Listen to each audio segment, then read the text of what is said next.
Good morning, Ram Ram, नमस्कार, जय हिंद। मैं संदीप सिवास स्वागत करता हूं आप सभी बच्चों का आपके अपने बेहतरीन और शानदार लर्निंग प्लेटफॉर्म पर। उम्मीद करता हूं आप और आपका परिवार एकदम स्वस्थ होगा, तंदुरुस्त होगा और आप लोग सीईटी की तैयारी में जी जान से जुटे हुए होंगे। जितने भी बच्चे आज के सेशन में मेरे साथ लाइव जुड़ते जा रहे हैं, एक बार फटाफट मेरे को बता दीजिएगा। ऑडियो वीडियो एकदम परफेक्ट है, क्लियर है, ओके है और बेटा सब कुछ परफेक्ट है। तो स्टार्ट करते हैं माँ सरस्वती के आशीर्वाद से आज का अपना सेशन, जहां हम अपने हरियाणा के इतिहास को पढ़ने वाले हैं, समझने वाले हैं और सीखने वाले हैं। तो जितने भी बच्चे जुड़ते जा रहे हैं फटाफट हेडिंग डालिएगा हरियाणा इतिहास।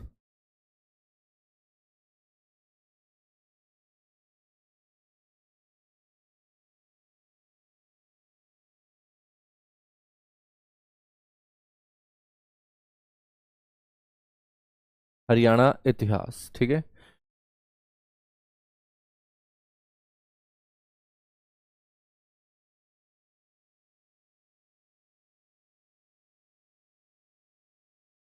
बच्चों, जब भी आप भारत का इतिहास पढ़ते हैं तो आप लोगों को पता होगा कि हम भारत के इतिहास को तीन भागों में तोड़ के पढ़ते हैं, जिसमें हम प्राचीन इतिहास पढ़ते हैं, मध्यकालीन इतिहास पढ़ते हैं और आधुनिक इतिहास पढ़ते हैं। ऐसे ही बच्चों हम अपने हरियाणा के इतिहास को भी तीन भागों में तोड़ के पढ़ेंगे, ठीक है। उसी पैटर्न को फॉलो करके चलेंगे। तो बेटा सबसे पहले हम डिस्कस करेंगे प्राचीन इतिहास को।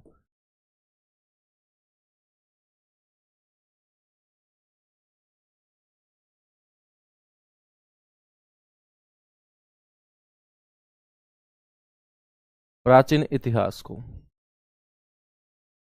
उसके बाद हम चर्चा करेंगे मध्यकालीन इतिहास की।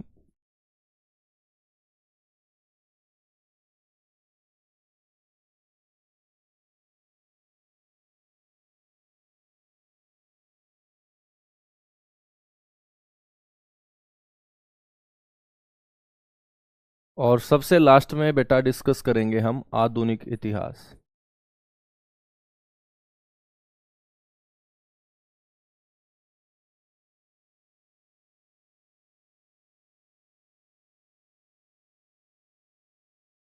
ठीक है, तो प्राचीन इतिहास, मध्यकालीन इतिहास और आधुनिक इतिहास हम पढ़ने वाले हैं। सबसे पहले हम चर्चा करेंगे प्राचीन इतिहास की।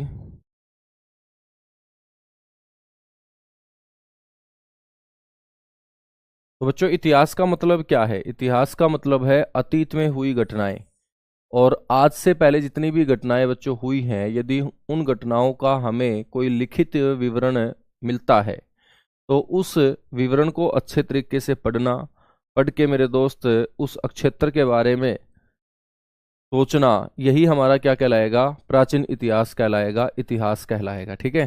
तो प्राचीन इतिहास में हम शुरुआत करें अपने हरियाणा की। तो आप सभी को पता होना चाहिए कि अपना जो हरियाणा है बेटा,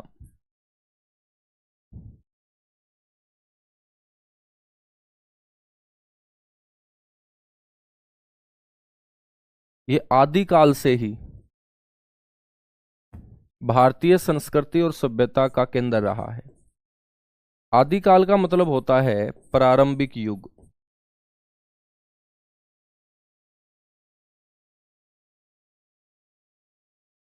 अपना हरियाणा जो है बच्चों, वो प्रारंभिक युग से ही, आदिकाल से ही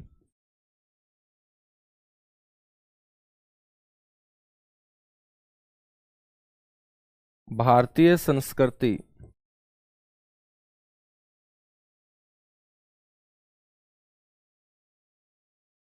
वह सभ्यता का केंद्र रहा है।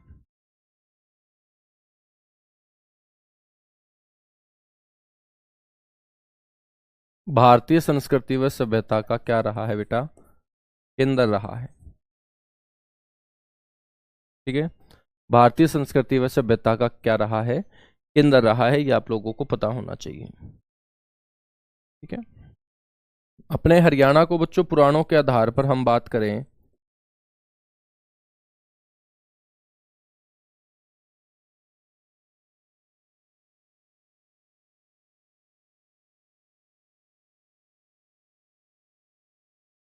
पुराणों के आधार पर अपने हरियाणा को बेटा भरत वंश की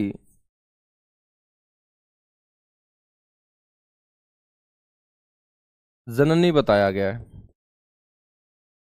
ठीक है। तो राजा भरत आप लोगों को पता होगा, दुष्यंत के बेटे। राजा दुष्यंत के बेटे भरत का जन्म भी बच्चों यहां पर बताया गया, हरियाणा क्षेत्र में बताया गया। ठीक है। तो पुराणों के आधार पर इसे भरतवंश की जननी भी बताया गया है। हम बात करें अपने हरियाणा को वैदिक काल में,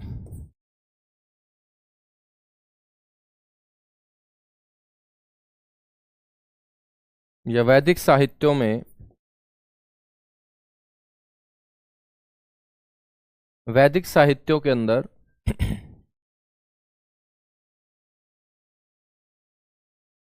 अपने राज्य की जो भूमि है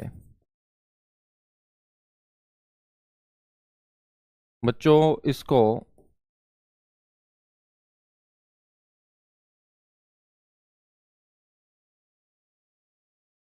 भारतीय वैदिक सभ्यता का पालना भी बोला गया है। राज्य की भूमि को भारतीय वैदिक सभ्यता का पालना भी बोला गया। भारतीय वैदिक सभ्यता के पालने से मतलब है कि यहां पर बच्चों वैदिक जो सभ्यता है, जो वेदों के ऊपर आधारित थी, वेदों के ऊपर आधारित काल को ही हम वैदिक काल बोलते हैं। और वैदिक साहित्यों में अपने प्रदेश की भूमि को भारतीय वैदिक सभ्यता के पालने के नाम से भी क्या है, पुकारा गया है। बेटा ये जो हम हरियाणा पढ़ रहे हैं, इस हरियाणा शब्द के बारे में जो अलग अलग लोगों ने बताने का काम किया, उसके बारे में यदि हम चर्चा करें तो सबसे पहले तो आपसे ये पूछा जाता है कि ये जो हरियाणा शब्द है ना, ये कौन सी भाषा का शब्द है। तो बेटा हम लोग बता देते हैं, ये संस्कृत भाषा का शब्द है। हरियाणा कौन सी भाषा का शब्द है? संस्कृत भाषा का शब्द है। और संस्कृत भाषा के दो शब्दों से ये मिलकर बना है।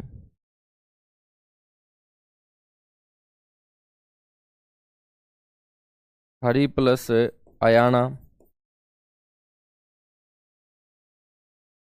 और बेटा इस अयाना का मतलब क्या होता है? इस अयाना का मतलब होता है रहने का स्थान, यानी कि निवास। रहने के स्थान को हम निवास बोलते हैं। और आगे जोड़ा गया जो हरि शब्द है वो हमें किसके बारे में बताता है? वो हमें बताता है विष्णु भगवान के बारे में। विष्णु भगवान के बारे में। ठीक है। तो आपसे कोई पूछ ले कि भाई हरियाणा जो शब्द है इसका सही मायने में अर्थ क्या होगा, तो आप लोग बता दोगे कि भाई जो हरियाणा शब्द हमें पढ़ाया जा रहा है, संस्कृत भाषा का जो शब्द है, इसका मतलब जो होता है ना, वो होता है भगवान का निवास। परमात्मा का वास स्थल भी बोल सकते हैं। परमात्मा का वास स्थल भी बोल सकते हैं। परमात्मा का वास स्थल भी बोल सकते हैं। बेटा ये जो हरि शब्द है ये कई भगवानों के लिए यूज किया जाता है, जैसे विष्णु के लिए यूज किया जाता है, तो इसे हम विष्णु का निवास स्थान भी बोल देते हैं। इसको हम विष्णु का निवास स्थान भी बोल सकते हैं। बेटा इसको भगवान श्री कृष्ण की क्रीड़ा स्थली भी कहा जाता है।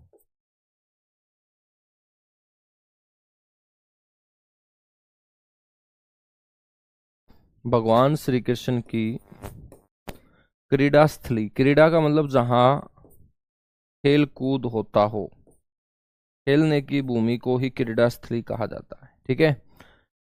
तो बच्चों ये अपने हरियाणा शब्द के कई अर्थ जो है वो निकाले गए हैं। अलग अलग लोगों ने इस शब्द के अलग अलग अर्थ निकालने का क्या किया है, काम किया है। ठीक है। तो हरियाणा जो शब्द आप लोग देखते हैं, हरि प्लस अयाना, इन दो संस्कृत भाषा के शब्दों से ये मिलकर बना, जिसका अर्थ जो है मेरे दोस्त वो ये होता है। लेकिन कुछ विद्वानों ने इसका अर्थ अलग ही बताया। जब हम बेटा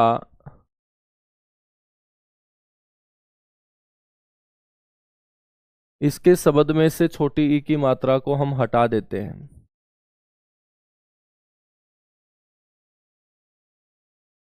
तो ये इस तरीके का शब्द निकल के आता है हरियाणा। और ये भी संस्कृत भाषा का ही शब्द होगा और ये भी संस्कृत भाषा के दो शब्दों से मिलकर बना होगा, हर प्लस अयाना।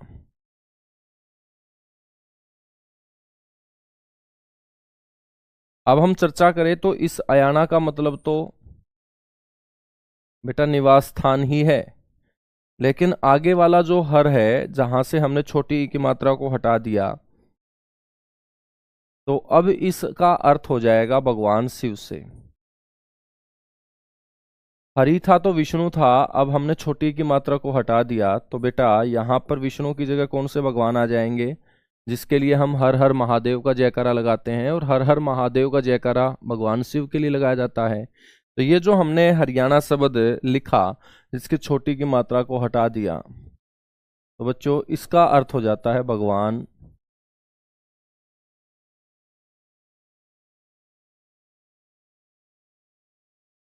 शिव का निवास। क्या हो जाता है बेटा, भगवान शिव का निवास हो जाता है। ठीक है, याद रखोगे, बिल्कुल याद रखेंगे। कुछ विद्वान ऐसे हुए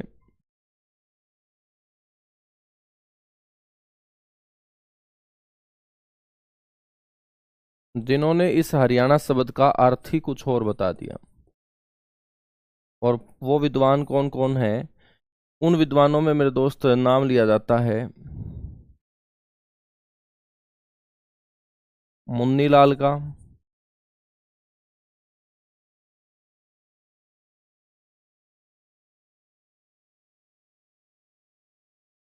मुरलीचंद शर्मा का, मुन्नीलाल मुरलीचंद शर्मा, सुखदेव सिंह छिब,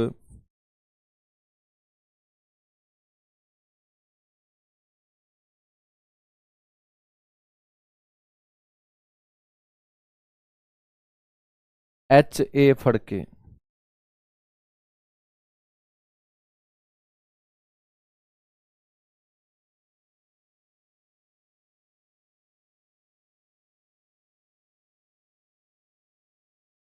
ठीक है, तो ये कुछ विद्वान हुए हैं बेटा जिन्होंने बोला कि हरियाणा जो शब्द है उसका अर्थ कोई भगवान का निवास, विष्णु का निवास, शिव का निवास, भगवान श्री कृष्ण की क्रीड़ा स्थली, ये कुछ नहीं होता। ठीक है, इन विद्वानों ने बोला कि जिस हरियाणा शब्द का तुम जिक्र कर रहे हो,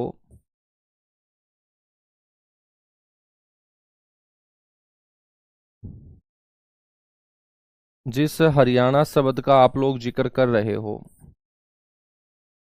ये संस्कृत भाषा का ही शब्द है।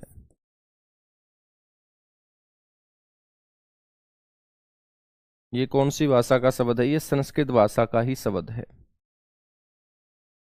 ठीक है, और संस्कृत भाषा के दो शब्दों से ही ये मिलकर बना है,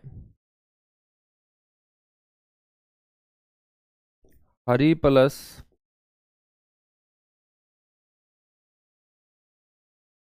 अयाना या अरण्य। तो उन्होंने बताया कि ये जो हरि शब्द है ये किसी भगवान को नहीं रिप्रेजेंट करता, बल्कि ये हरि शब्द हरियाणा की हरियाली को रिप्रेजेंट करता है। और ये जो अयाना है, इस अयाना या अरण्य का मतलब क्या होता है? जंगल। और हरियाणा की धरती के ऊपर पहले बहुत बड़े बड़े जंगल हुआ करते थे, और उन्हीं जंगलों के कारण बच्चों ये क्षेत्र जो है ना वो कैसा नजर आया करता था? हरा भरा। तो आगे जोड़ा गया जो शब्द है बेटा, ठीक है, हरि, उसका मतलब कोई भगवान विष्णु नहीं, भगवान शिव नहीं, परमात्मा नहीं, भगवान श्री कृष्ण नहीं, परशुराम नहीं, तो क्या है? तो इन विद्वानों की नजरों में इस हरि शब्द का मतलब किसी भगवान से नहीं बल्कि हरियाणा की हरियाली से रहा है। और इन चार विद्वानों ने बोला कि जो आप लोग हरियाणा शब्द का प्रयोग करते हो तो उसका जो अर्थ होगा वो क्या होगा? हरा भरा जंगल होगा। क्या होगा? हरा भरा जंगल होगा। ठीक है, तो ये आप लोगों को पता होना चाहिए। इन चार विद्वानों के अनुसार अपने हरियाणा शब्द का जो अर्थ होगा वो क्या होगा बेटा? हरा भरा जंगल होगा। यहां तक चीजें क्लियर हुई? फटाफट बताइएगा। अब हम बात करते हैं कि ज्यादातर लोग क्या मानते हैं? तो ज्यादातर लोग मानते हैं कि ये हरि जो है ना ये विष्णु भगवान है और अयाना कमलम निवास है। तो बच्चों ज्यादातर लोग अपने हरियाणा को भगवान विष्णु का ही निवास स्थान मानते हैं। बच्चों हरि का मतलब यदि विष्णु है तो विष्णु भगवान ने यहाँ पर ऐसा क्या कर दिया था कि इस क्षेत्र के लोगों ने, बच्चों जब यहाँ नाम रखा गया इसका हरि, तो हरि यहाँ पर उन्होंने भगवान विष्णु से रिलेट किया। तो भगवान विष्णु ने यहाँ पर बहुत बड़ा कुछ काम किया होगा बच्चों, ठीक है, बहुत बड़ा कुछ काम किया होगा तभी तो उसका नाम रखा गया है। बिल्कुल। हम बात करें तो हम तीन भगवान पढ़ते हैं बेटा। उन तीन भगवानों में एक ने तो सृष्टि की रचना की है, एक भगवान ने तो सृष्टि की क्या की है, रचना की है, और उनको हम बोलेंगे सृष्टि के उत्पत्ति करता। और मैं आपसे पूछूं कि सृष्टि की रचना किसने की है तो आप बोलेंगे भगवान विष्णु ने या भगवान ब्रह्मा ने। तो आपको बोलना है बेटा भगवान ब्रह्मा ने, ठीक है। तो सृष्टि के उत्पत्तिकर्ता कौन हुए? भगवान ब्रह्मा हुए। अब उत्पत्तिकर्ता भगवान ब्रह्मा है तो सृष्टि को चला कौन रहा है? जो चलाएगा बेटा उसको संचालन करता बोल देंगे। तो आपसे कोई पूछ ले कि सृष्टि के संचालन करता कौन, तो आपको बोलना है सृष्टि के संचालन करता है भगवान विष्णु। और बच्चों सृष्टि को चलाते चलाते यदि कोई समस्या आती है उस सृष्टि के अंतर्गत आने वाले जीवों को, तो उनके दुखों को बच्चों कौन कम करता है? तो सृष्टि के संहारकर्ता के रूप में काम करते हैं भगवान भोलेनाथ।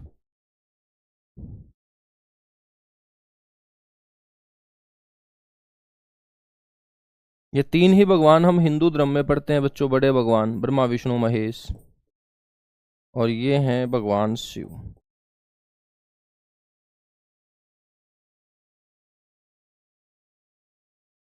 ये कौन है? भगवान शिव, ठीक है। अब सृष्टि की जो रचना की है वो भगवान ब्रह्मा ने की है। भगवान ब्रह्मा ने रचना की है किसके कहने पर? भगवान विष्णु के कहने पर।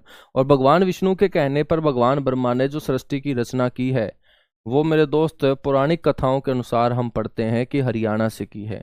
और हरियाणा से जब सृष्टि की रचना हुई है और वो रचना भगवान ब्रह्मा के द्वारा भगवान विष्णु के कहने से बच्चों की गई है, तो सारी की सारी कहानी के पीछे बच्चों मेन जो करेक्टर होगा, पात्र होगा, वो कौन होगा? विष्णु भगवान होंगे। और विष्णु को हमने क्या बोला है? हरि बोला है। इसीलिए बच्चों जब इस क्षेत्र का नामकरण हुआ, इस क्षेत्र को हरियाणा बोला गया, तो बच्चों लोगों ने आगे जोड़ा गया जो हरि शब्द है उसको भगवान विष्णु से रिलेट करने का काम किया, ठीक है। ये छोटी सी कहानी मैं आप लोगों को बता रहा हूं। बेटा बताया गया कि एक बार भगवान विष्णु जो है ना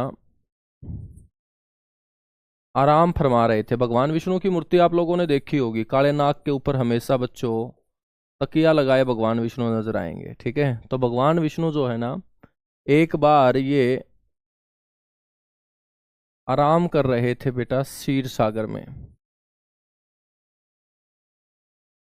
क्षीर सागर जो है ना ये आज की मानसरोवर झील बताई गई है, जो तिब्बत क्षेत्र में कैलाश रेंज का हिस्सा है,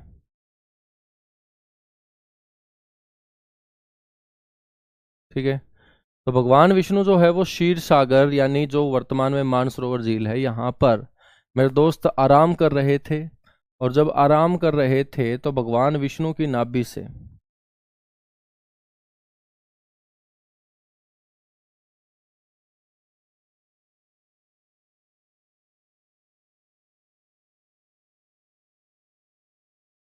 बेटा भगवान विष्णु की नाभि से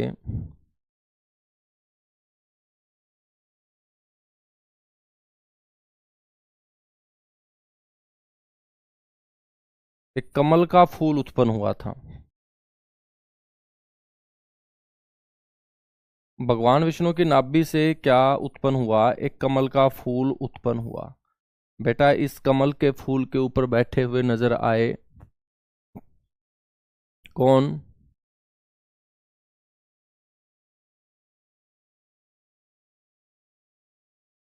भगवान विष्णु की नाभि से निकले हुए कमल के फूल से बच्चों भगवान ब्रह्मा उत्पन्न हुए। आप लोगों ने भगवान ब्रह्मा की फोटो को यदि ध्यान से देखा है तो भगवान ब्रह्मा बच्चों कौन से फूल के ऊपर बैठे हुए नजर आएंगे? कमल के फूल के ऊपर। तो बेटा वो गोभी के फूल पे भी बैठ सकते थे, वो गेंदे के फूल पे भी बैठ सकते थे, वो गुलाब के फूल पे भी बैठ सकते थे, लेकिन वो कमल के फूल पे ही क्यों बैठे? क्योंकि वो कमल का फूल उनका उत्पत्ति स्थान है, उनका जन्म स्थान है। और बेटा ये जो कमल का फूल है ये किसकी नाभि से निकला था?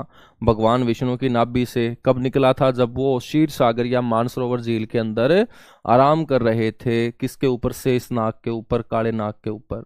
बच्चों जब इस बात का पता चलता है भगवान विष्णु को कि उनके शरीर के एक अंग से निकले हुए कमल के फूल से ब्रह्मा की उत्पत्ति हुई है, तो उन्होंने ब्रह्मा भगवान को अपने पास बुलाया और ब्रह्मा भगवान को अपने पास बुला के बोला कि आपका जो जन्म हुआ है मेरे शरीर से, वो एक बहुत बड़े उद्देश्य को सफल बनाने के लिए हुआ है, और आप को वो काम देने से पहले मैं आपकी एक परीक्षा लेना चाहता हूं। यदि आप उस परीक्षा में सफल हो जाएंगे तो ये एक बहुत बड़ी जिम्मेदारी मैं आपको सौंपने वाला हूं। तो भगवान ब्रह्मा ने बोला कि आप परीक्षा ले सकते हैं। तो बच्चों परीक्षा में इनको तपस्या के लिए भेज दिया जाता है एक स्थान पर, और भगवान ब्रह्मा ने फिर क्या की? यहां पर तपस्या करनी शुरू कर दी।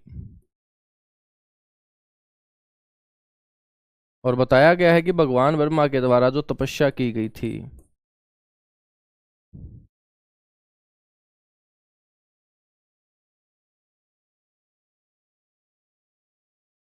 बेटा वो कुरुक्षेत्र में बैठकर की गई थी।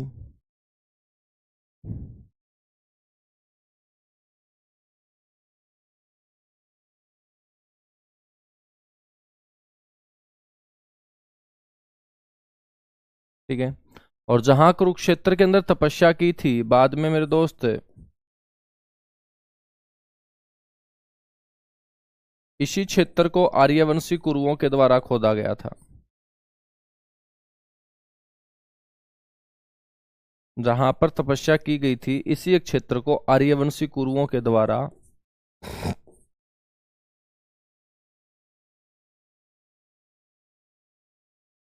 खोदा गया।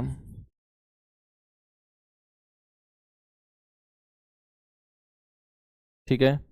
और बेटा ये खोदा गया जो क्षेत्र है,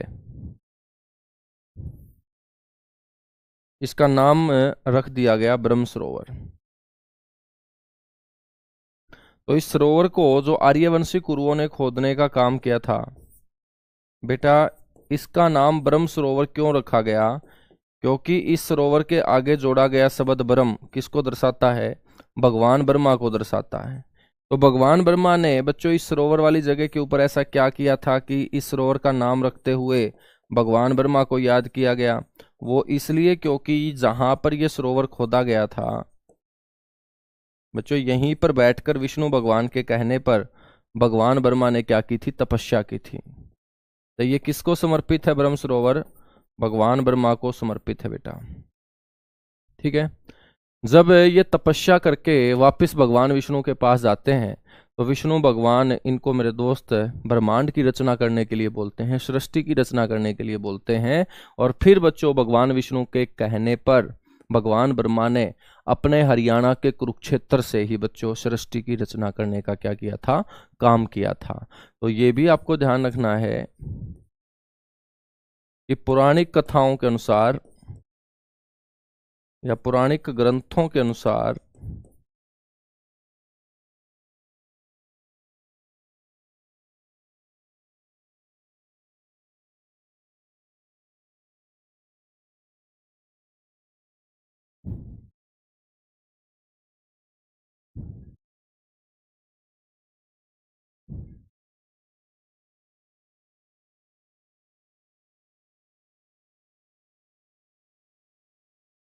सृष्टि की जो रचना हुई है बेटा,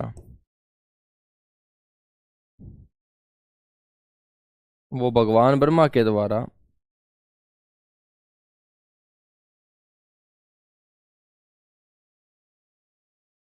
कुरुक्षेत्र में।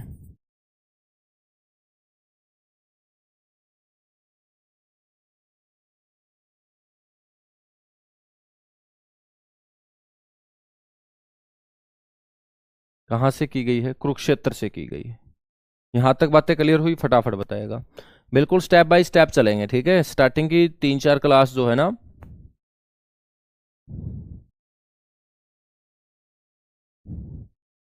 सर जी ये भी पेपर में पूछते हैं, पेपर में ही पूछेंगे भाई। और शादी ब्याह इनमें थोड़ी पूछेंगे यार। तुम कैसी कैसी बातें करते हो, तुम नौकरी लगने वाले बच्चे हो क्या? मतलब मैं वैसे ही पढ़ा रहा हूँ, मैं तुम्हारे पेपर की तैयारी करवा रहा हूँ ना, तो तुम्हें पेपर के लिए ही बैच लिया होगा। तो यहाँ पर जो भी एक शब्द बोला जाएगा बेटा वो पेपर के लिए ही होगा। अब डायरेक्ट आपसे ये नहीं पूछेगा कि भाई आप इसके ऊपर प्रस्ताव लिखो 100 शब्दों का, ऐसे नहीं पूछेगा। आपसे क्वेश्चन पूछा जाएगा ब्रह्म सरोवर किसको समर्पित है, आप बोलेंगे भगवान ब्रह्मा को समर्पित है। आपसे पूछा जाएगा कमलनाथ तीर्थ कहाँ है। ठीक है, आपसे क्वेश्चन ऐसे पूछे जाएंगे बेटा, आपसे डायरेक्ट क्वेश्चन ऐसे नहीं पूछेगा। आपसे क्वेश्चन पूछा जाएगा कमलनाथ तीर्थ कहाँ है। अब आपको यदि ये ना पता हो कि कमलनाथ का मतलब क्या है तो फिर क्या फायदा ऐसी पढ़ाई का। तो कमल का मतलब कमल का फूल है, नाथ का मतलब क्या है, मालिक। और कमल के ऊपर बच्चों पलाथी मार के बैठे हुए कौन से भगवान नजर आएंगे, भगवान ब्रह्मा। तो कमलनाथ तीर्थ हरियाणा में कहाँ होगा, सारी की सारी कहानी मैं आप लोगों को हरियाणा के कुरुक्षेत्र की बता रहा हूँ। तो कमलनाथ तीर्थ कहाँ होगा बेटा, कुरुक्षेत्र में। और कमलनाथ तीर्थ यदि कुरुक्षेत्र में है तो ये किससे संबंधित होगा बेटा, ये भगवान ब्रह्मा से संबंधित होगा। किससे संबंधित होगा, ये भगवान ब्रह्मा से संबंधित होगा।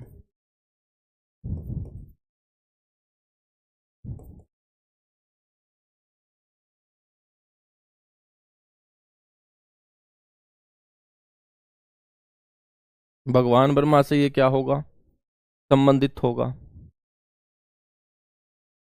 ठीक है, बिल्कुल सर जी यूपीएससी की तैयारी थोड़ी कर रहे हैं बेटा। जब पेपर में बैठोगे ना तब ये बात सोचना कि तुम ग्रुप डी का पेपर भी दोगे तो हरियाणा में यूपीएससी से कम नहीं है वो। ठीक है, हाँ एक बार लगा के देख लो तुम पहले वाला ग्रुप डी का पेपर, तुम्हें आइडिया हो जाएगा। क्लास में तुम बातें तो ऐसे करते हो बेटा कि कोई भी पेपर आएगा तुम फोड़ दोगे। ठीक है, फिर तुम्हारे अंदर डर किस बात का होता है, फिर तुम्हारे अंदर डर होना ही नहीं चाहिए।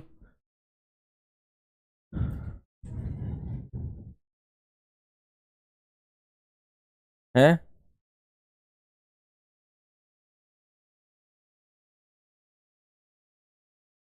रितिका बेटा कुछ कोने यहाँ पर रिजर्व रखे गए थे, ठीक है ना। हाँ तो कुछ कोने जो है ना वो रिजर्व रखे गए थे।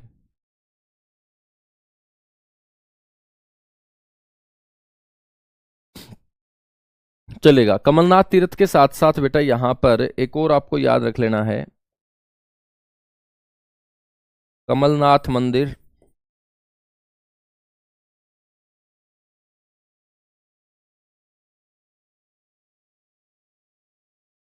बेटा कमलनाथ मंदिर आपसे पूछ ले तो कहाँ बोलोगे आप। जैसे अब की बार सीईटी के अंदर एक क्वेश्चन पूछा गया था, लेंटाना कैमारा। बच्चों हरियाणा जीके के अंदर ये शब्द तुमने कभी सुना नहीं होगा, यूपीएससी में भी शायद ना सुना हो, है ना। तो देख लो तुम अभी अपना जो सीटी हुआ है वहां पर हरियाणा जीके के अंदर इस शब्द के साथ एक क्वेश्चन पूछा गया था। तो पढ़ाई की कोई लिमिट नहीं होती है, ठीक है। हाँ तुम्हें हंसी आती होगी यार इतना डीपली थोड़ी पूछा जाएगा, लेकिन तुम्हारे फिर आंसू आएंगे रिजल्ट वाले दिन कि इतना डीपली क्यों पूछ लिया गया। तो आदमी की जो राय है वो पल पल बदलती रहेगी, तो इसलिए जो पढ़ाता हूँ पढ़ते रहो बस तुम। कमलनाथ जो मंदिर होगा ये कहाँ होगा, कुरुक्षेत्र में ही होगा। और बेटा ये जो कमलनाथ मंदिर है ना, इस कमलनाथ मंदिर के अंदर भगवान ब्रह्मा को भगवान विष्णु की नाभि से निकले हुए कमल के फूल से उत्पन्न होते हुए दिखाया गया है।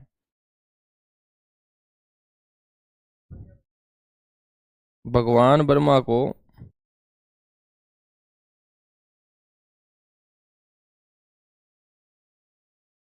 विष्णु भगवान की नाभि से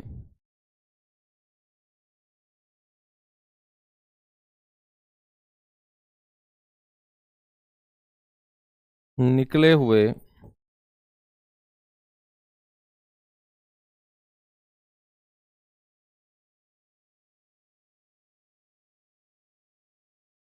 कमल के फूल से उत्पन्न।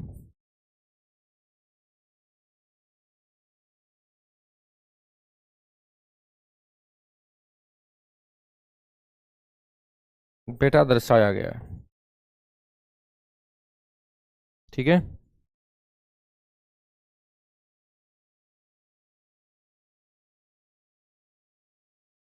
हाँ, कमलनाथ मंदिर, या इसको हम नाभि कमल मंदिर बोलेंगे।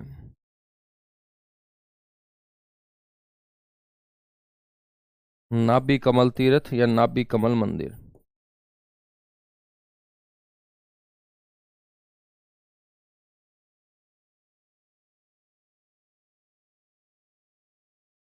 कीजिएगा फटाफट नोट, इसके बाद आगे बढ़ेंगे बच्चों।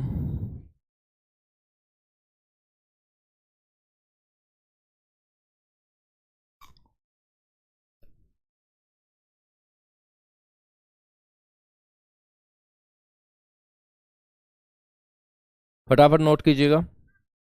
अभी हम बात करेंगे कि अपने हरियाणा क्षेत्र का जो सबसे पहले वर्णन हमें मिलता है बच्चों, वो कहाँ पर मिलता है।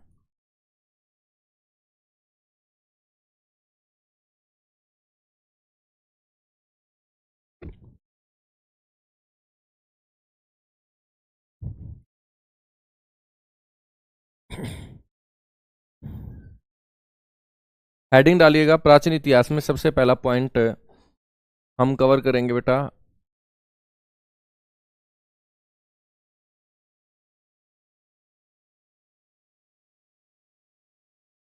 हरियाणा की उत्पत्ति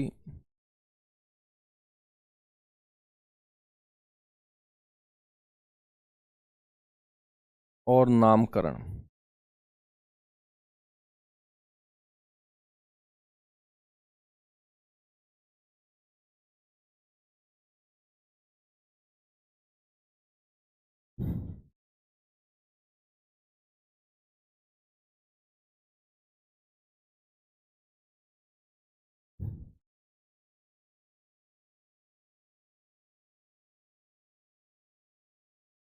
हरियाणा की उत्पत्ति और नामकरण।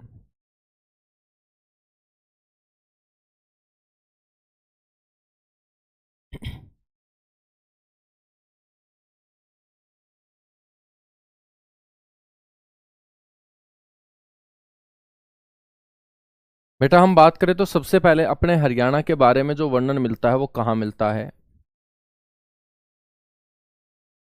तो आपसे कोई पूछेगा हरियाणा का सर्वप्रथम वर्णन, इस क्षेत्र के बारे में सबसे पहले हमें जानकारी मिलती है तो कौन से ग्रंथ में मिलती है। तो बेटा हरियाणा का जो सर्वप्रथम वर्णन हमें मिलता है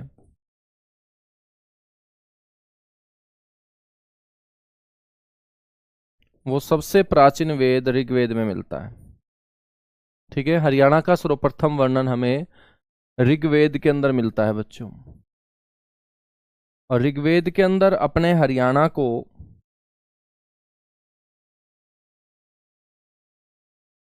जिस नाम से पुकारा गया है बेटा,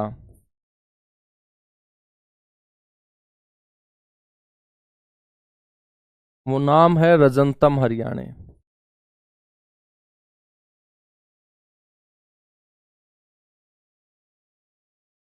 तो अपने हरियाणा का जो नाम है वो ऋग्वेद के अंदर क्या बताया गया, रजंतम हरियाणे बताया गया।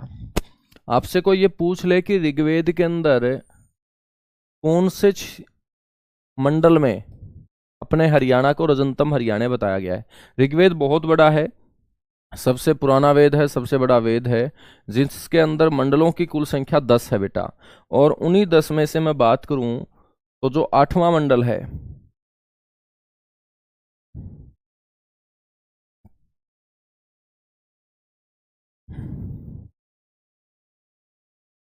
उसी ऋग्वेद के 10 में से 8वें मंडल में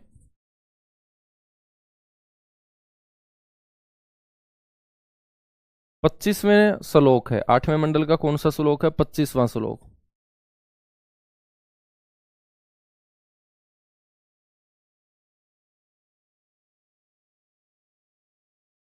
और बेटा इस 25वें श्लोक की ऋचा संख्या नंबर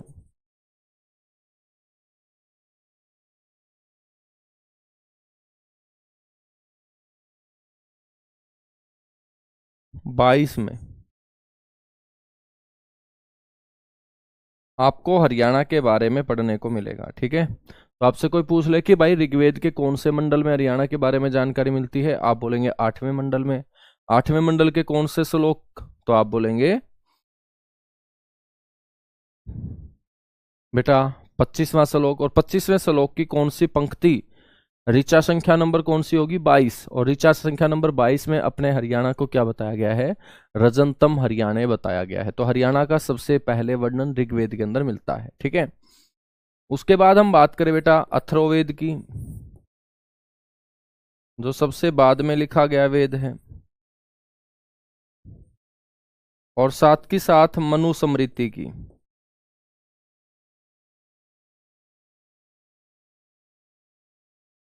मनुस्मृति की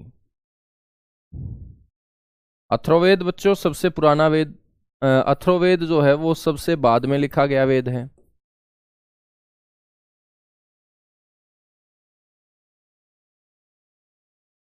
और ऋग्वेद सबसे पहले लिखा गया वेद है।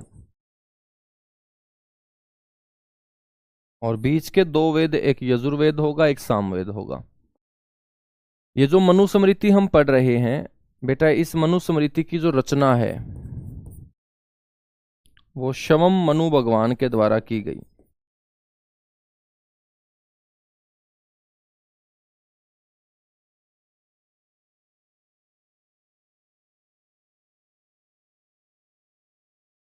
ठीक है, मनुस्मृति की रचना शवम मनु भगवान के द्वारा लिखी गई है। और अथर्ववेद और मनुस्मृति अपने हरियाणा के बारे में क्या बताते हैं कि हरियाणा का जो अस्तित्व है वो हमेशा से ही देवताओं के साथ जुड़ा हुआ रहा है।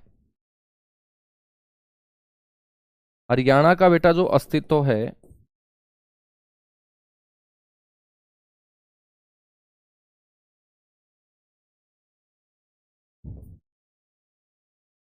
हमेशा से ही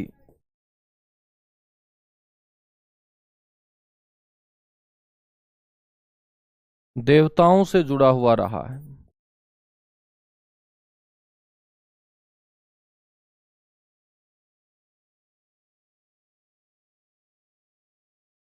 ठीक है, और मुख्य देवता के रूप में भगवान ब्रह्मा मेरे दोस्त बताए गए हैं।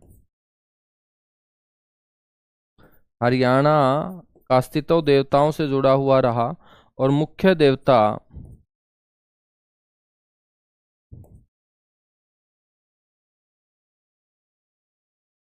बच्चों भगवान ब्रह्मा बताए गए हैं। और भगवान ब्रह्मा के कारण ही इस क्षेत्र को कई नामों से बच्चों अथर्ववेद और मनुस्मृति के अंदर पुकारा गया।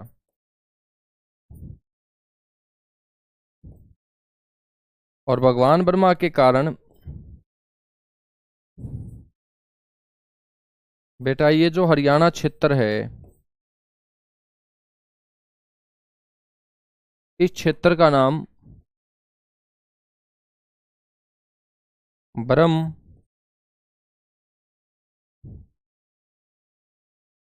ब्रह्म ऋषि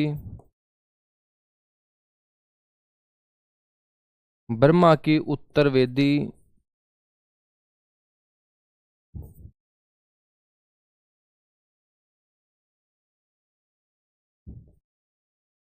और बेटा ब्रह्माव्रत, सभी के नाम के आगे भगवान ब्रह्मा है।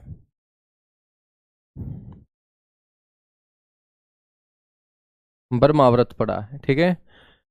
तो अथर्ववेद और मनुस्मृति बताते हैं कि भगवान ब्रह्मा जो है उसका बोलबाला इस क्षेत्र में हमेशा से रहा, अस्तित्व देवताओं से जुड़ा हुआ रहा। उन सभी देवताओं ने भगवान ब्रह्मा को सबसे ऊपर रखा है, और भगवान ब्रह्मा के कारण ही इस क्षेत्र को ब्रह्म ब्रह्म ऋषि ब्रह्मा की उत्तरवेदी ब्रह्माव्रत के नाम से पुकारा गया। बेटा ये जो ब्रह्माव्रत क्षेत्र हम पढ़ रहे हैं ना, इस क्षेत्र के बारे में बताया गया कि ये जो क्षेत्र है ब्रह्माव्रत,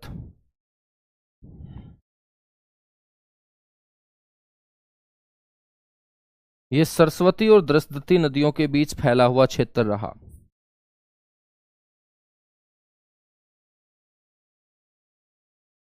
सरस्वती व दृष्टि, सरस्वती व दृष्टि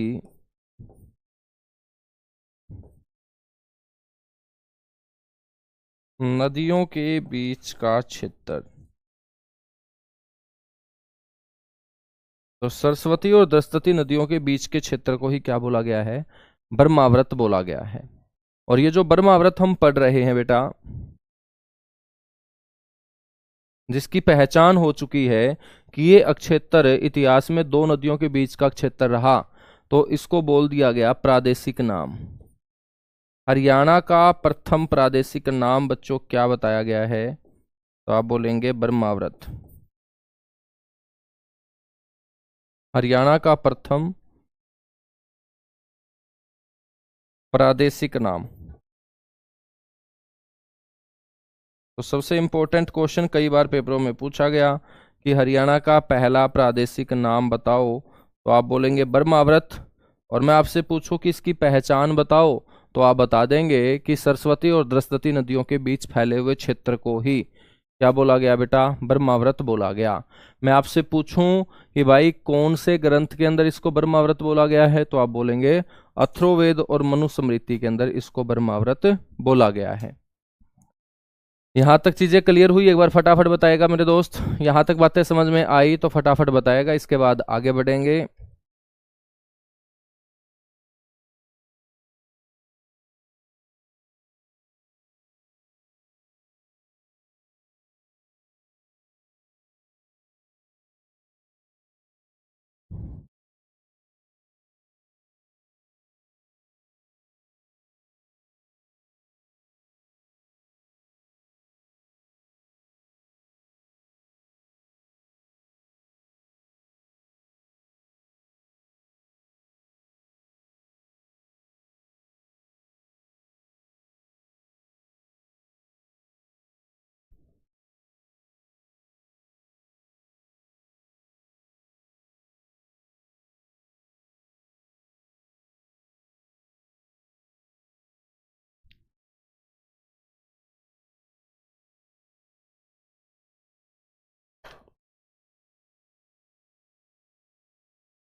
चलिएगा बच्चों, आगे बढ़े।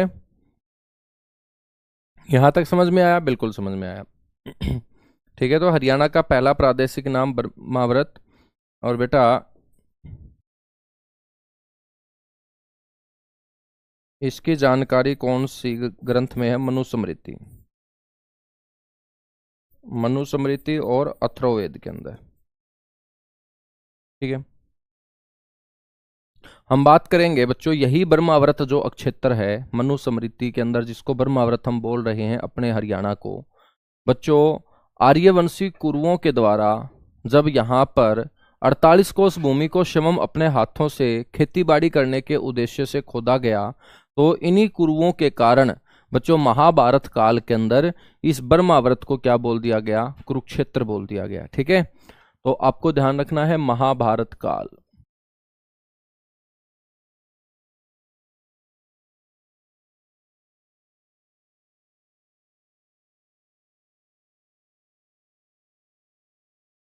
महाभारत काल, ठीक है। तो महाभारत काल के अंदर आपको ध्यान रखना है आर्यवंशी कुरुओं के कारण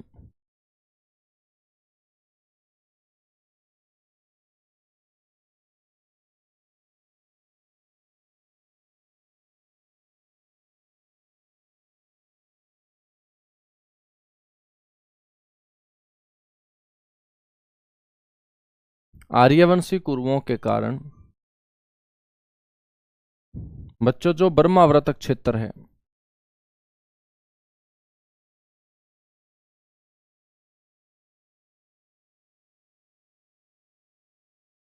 बर्माव्रत को क्या बोला गया? कुरुक्षेत्र बोला गया।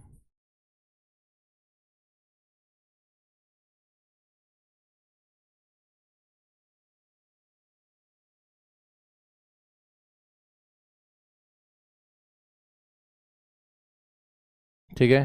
तो बेटा ब्रह्मावर्त को क्या बोला गया? कुरुक्षेत्र बोला गया। ये आप लोगों को ध्यान रखना है, ठीक है। और इसी कुरुक्षेत्र को फिर हरियक क्षेत्र बोला गया एक पुराण के अंदर, जिसका नाम है सकंद पुराण।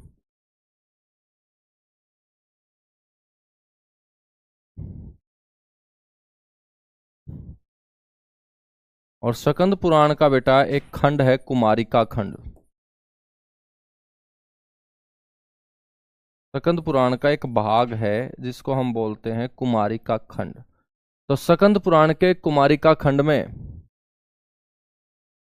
बेटा इस कुरुक्षेत्र का नाम हो जाता है हरियक क्षेत्र। ये कुरुक्षेत्र अपना हरियाणा है।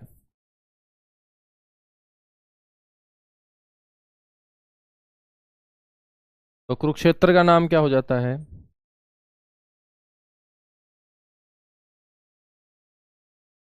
हरियक क्षेत्र हो जाता है, ठीक है। तो आपको ध्यान रखना है, सकंद पुराण के कुमारिका खंड में कुरुक्षेत्र का नाम क्या हुआ? हरियक क्षेत्र हुआ। ब्रह्मावर्त का नाम बच्चों कुरुक्षेत्र हो जाता है महाभारत काल में। फिर कुरुक्षेत्र को बच्चों सकंद पुराण के अनुसार हरियक क्षेत्र भी बोला जाता था। क्या बोला जाता था? हरियक क्षेत्र भी बोला जाता था। हम बात करें इसी महाभारत काल के अंदर अपने हरियाणा को,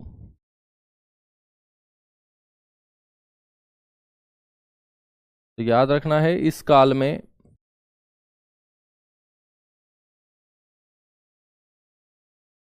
अत्यधिक अनाज उत्पादन होने के चलते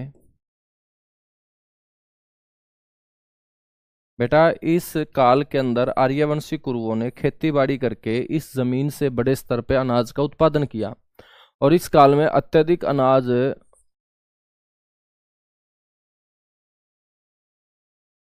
उत्पादन के कारण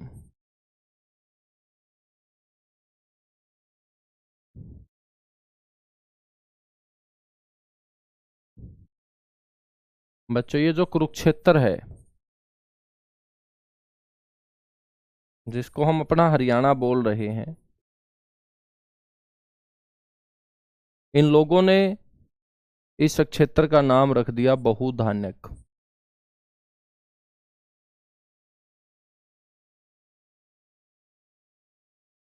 बहु का मतलब ज्यादा होता है और धन्य का मतलब होता है बच्चों अनाज। जहां पर बहुत सारा अनाज होता हो उसी को हम क्या बोलेंगे? बहुधान्यक बोलेंगे। बेटा इस बहुधान्यक के कई अर्थ होते हैं। इस बहुधान्यक का मतलब एक होता है अत्यधिक समृद्ध भूमि। और भूमि समृद्ध होगी तभी तो अनाज का उत्पादन होगा वहां।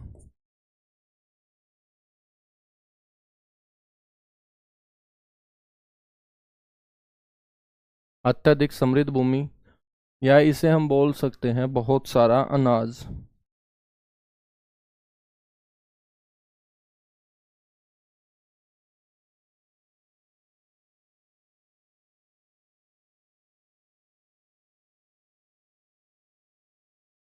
बहुत सारा अनाज, ठीक है ना। बिल्कुल पूरे क्षेत्र को ही कुरुक्षेत्र बोला गया है। कुरुओं के द्वारा खोदा गया अक्षेत्र क्या कहलाएगा? कुरुक्षेत्र। हाँ तो पूरे को ही बोला गया है मेरे दोस्त, पूरे को ही बोला गया है।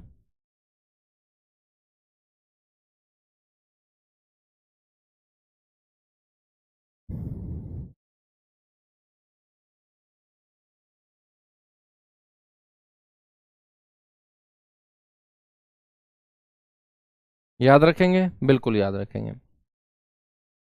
बेटा देखिएगा ये जो कुरुक्षेत्र है, इस कुरुक्षेत्र को हमने क्या बोल दिया? फिर बहुधान्यक प्रदेश बोल दिया। क्या बोल दिया? बहुधान्यक।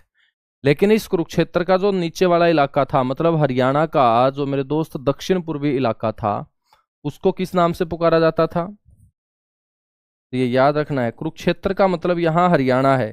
कहीं तुम आज वाला कुरुक्षेत्र समझ लो। मैं इसलिए साथ की साथ हरियाणा लिख के चल रहा हूँ ताकि आपको लगे कि भाई कुरुक्षेत्र का मतलब यहाँ हरियाणा है, ठीक है। तो कुरुक्षेत्र का जो दक्षिण पूर्वी भाग था,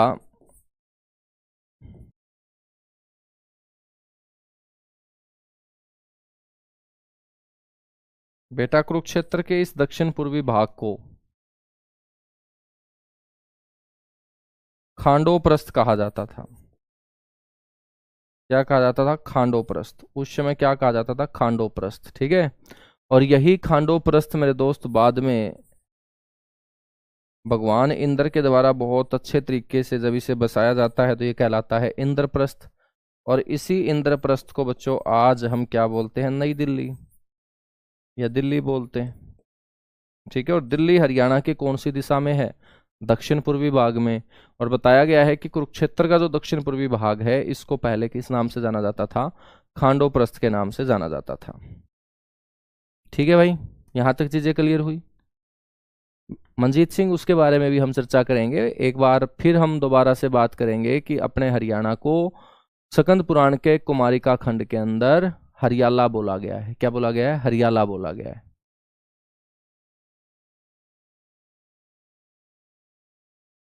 समझ में आई बात। यहां तक चीजें क्लियर हुई बेटा, एक बार सारे के सारे बच्चे बताएंगे।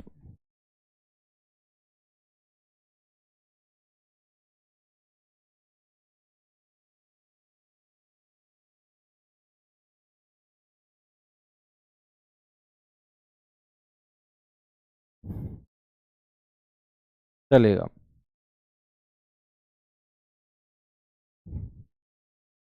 बच्चों मैंने आप लोगों को यहाँ पर बताया है कि आर्यवंशी कुरुओं ने यहाँ की भूमि को उपजाने का क्या किया था, काम किया था।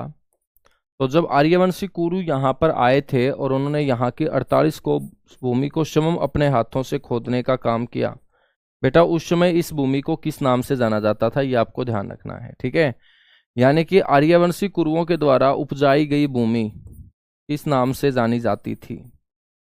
आर्यवंशी कुरुओं के द्वारा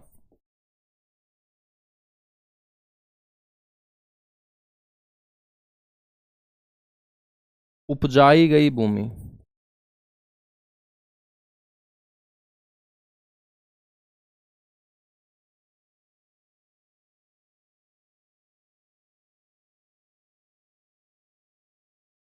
बेटा कहलाती थी आदि रूपा। क्या कहलाती थी, आदि रूपा। और इस आदि रूपा नाम की जमीन के ऊपर जब आर्यवंशी कुरुओं ने अनाज उत्पादित किया तो बच्चों इसका नाम हो जाता है बहुधान्यक प्रदेश। क्या हो जाता है, बहुधान्यक प्रदेश। ठीक है, बहुधान्यक प्रदेश। तो आदि रूपा से बच्चों ये क्या बनी, बहुधान्यक।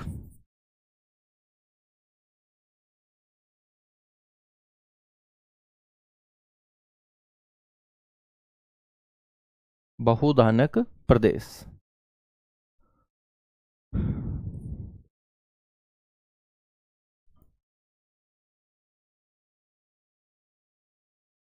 हम बात करें स्कंद पुराण की, और स्कंद पुराण का एक खंड मैंने आपको बताया, कुमारिका खंड।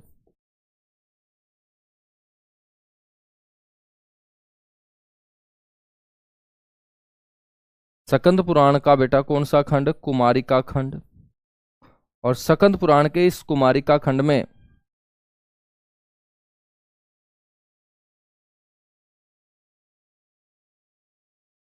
बेटा हरियाणा का जो नाम लिखा पाया गया है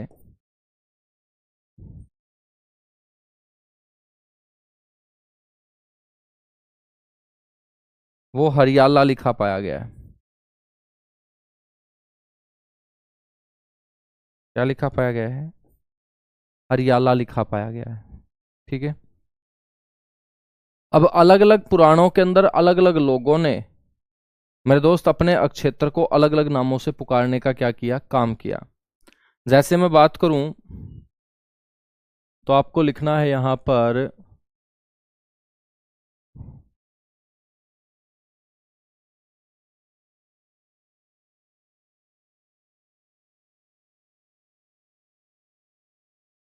प्राचीन ग्रंथ,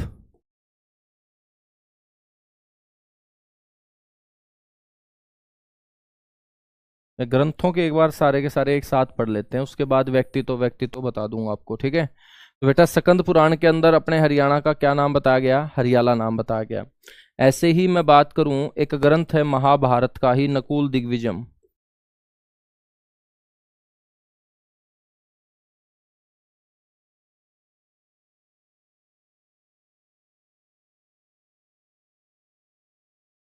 बेटा नकुल दिग्विजय नामक जो ग्रंथ है ना, इसमें हरियाणा का नाम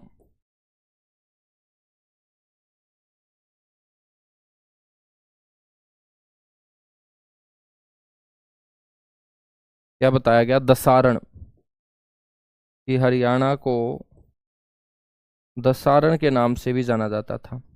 दसारण का मतलब होता है 10 किले, कि यहाँ पर किलों की जो संख्या थी वो कितनी थी? 10 थी। और किलों की संख्या यहाँ पर 10 होने के चलते इसका नाम मेरे बच्चों क्या हुआ? 10 किले हुआ। हिस्ट्री की क्लास लगवा दो बेटा। ये किस चीज की चल रही है?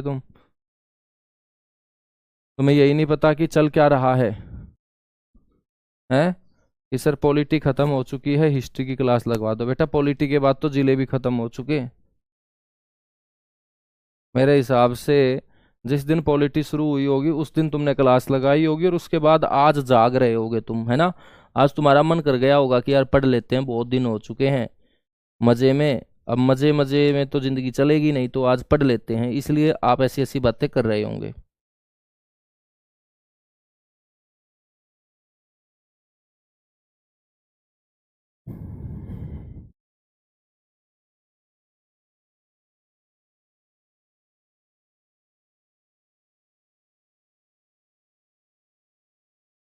अच्छा, नेशनल जीके की बात कर रहे हैं क्या? चलो, हाँ वो करवा देंगे, वो करवा देंगे।